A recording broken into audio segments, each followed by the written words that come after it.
Hello बच्चों, let's see this question.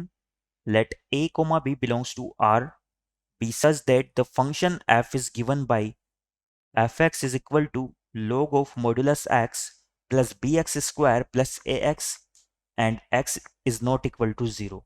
Has extreme values at x equal to -1 and x equal to 2.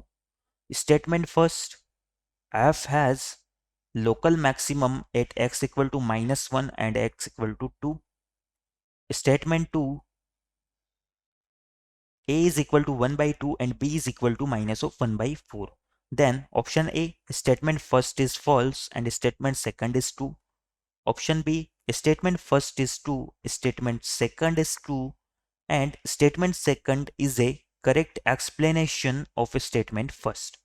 Option C, statement first is true, statement second is true, but statement second is not a correct explanation of statements first. And option D, statement first is true and statement second is false. तो बच्चों इस question में हमें जो function F x है वो define किया हुआ है f x is equal to log of modulus x plus b x square plus x, और यहाँ पर हमारा एक्स नॉन जीरो है। इस फंक्शन के लिए हमें बोला गया है कि ये x equal to -1 and x equal to 2 पर एक्सट्रीम वैल्यूज कंटेन करता है। नाउ स्टेटमेंट फर्स्ट हमें इस फंक्शन के रिगार्डिंग दिया हुआ है कि f as local maxima at x equal to -1 and x equal to 2, और स्टेटमेंट 2 में हमें दिया हुआ है x a is equal to 1/2 and b equal to -1/4।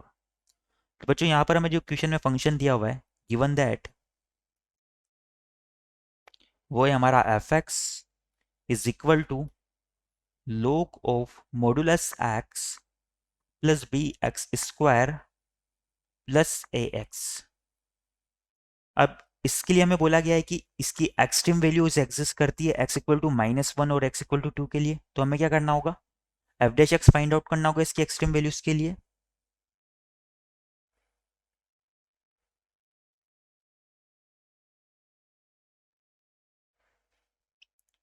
Since f x has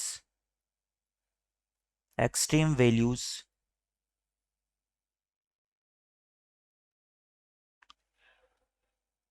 eight x equal to -1 and x equal to 2, तो यहां से हमारा क्या कंक्लूजन निकलेगा कि हमारा एफ डैश -1 जो है वो 0 के इक्वल होगा और एफ डैश 2 भी क्या होगा, 0 के इक्वल होगा।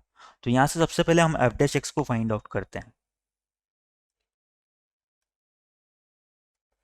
तो यहां से हमारा एफ डैश एक्स इक्वल आ जाएगा 1/x प्लस 2bx प्लस ए के। नाउ एफ डैश -1 की बात करें तो ये किसके इक्वल होगा,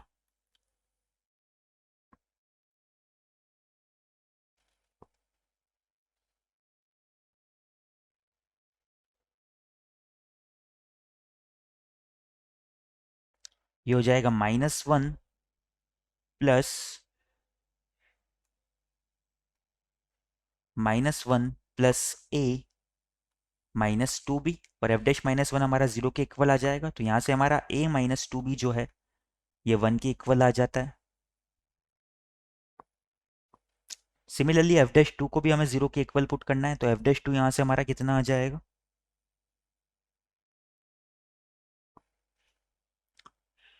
1/2 plus b plus a equal to 0। यहाँ पर होगा 4b, तो यहाँ से हमारा a प्लस 4b जो है ये -1/2 के इक्वल आ जाता है। इन दोनों इक्वेशंस को सोल्व करते हैं हम a और b की वैल्यू फाइंड आउट कर लेते हैं बाय इक्वेशन 1 एंड 2। इक्वेशन 1 और 2 को जब हम इक्वेशन 2 में से जब हम 1 को सब्ट्रैक्ट करते हैं तो यहाँ से क्या होगा, a से a तो कैंसिल हो जाएगा और हमारा 6b इक्वल आ जाएगा -1/2 -1 यानी कि -3/2 के। तो यहाँ से हमारा b इक्वल आ जाएगा -1/4 के। b की इस वैल्यू को जब हम इक्वेशन 1 में पुट करते हैं तो यहाँ से हमारा a प्लस 1/2 इक्वल आएगा 1 के, तो यहाँ से हमारा a इक्वल आ जाएगा 1/2 के। नाउ हम ये भी चेक कर लेते हैं कि a इक्वल टू 1/2 की जो x इक्वल टू -1 है और x इक्वल टू 2 है, इस पर फंक्शन की मैक्सिमम वैल्यू होती है या मिनिमम वैल्यू एग्जिस्ट करती है। तो यहाँ से हम क्या करते हैं, F double dash x find out करते हैं। तो यहाँ से हमारा एफ डबल डैश एक्स किसके इक्वल आता है, एफ डैश एक्स का डिफ्रेंशिएशन कर देंगे फिर से, तो ये हो जाएगा -1/x² प्लस 2b, और b की वैल्यू हमारी आई -1/4 के इक्वल, और a का डिफ्रेंशिएशन तो 0 हो जाएगा। तो यहाँ से हम लिख सकते हैं प्लस ट्वाइस ऑफ b यानी कि -1/4, ये हमारा आ जाएगा -1/x² -1/2 F double dash x. Now F double dash -1 की अगर बात करें तो ये क्या हो जाएगा, हमारा नेगेटिव हो जाएगा। एफ डबल डैश -1 हमारा लेस देन 0 है। अगर ये लेस देन 0 है तो यहाँ से हमारा क्या कंक्लूजन निकलेगा कि जो हमारा एफ एक्स है has maxima at x equal to -1।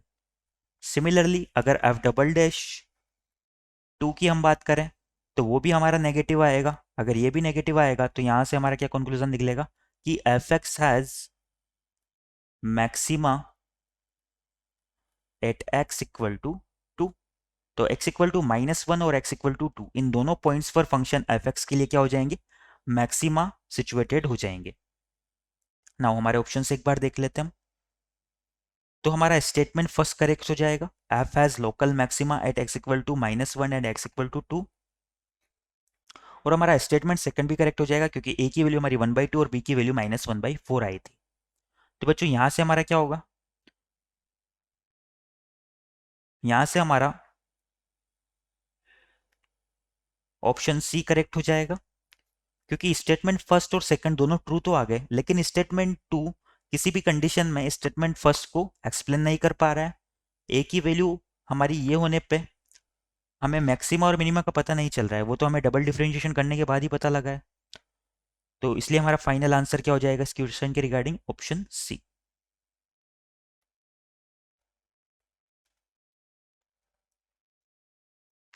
our final answer is option C. I hope you understand it well. Best of luck.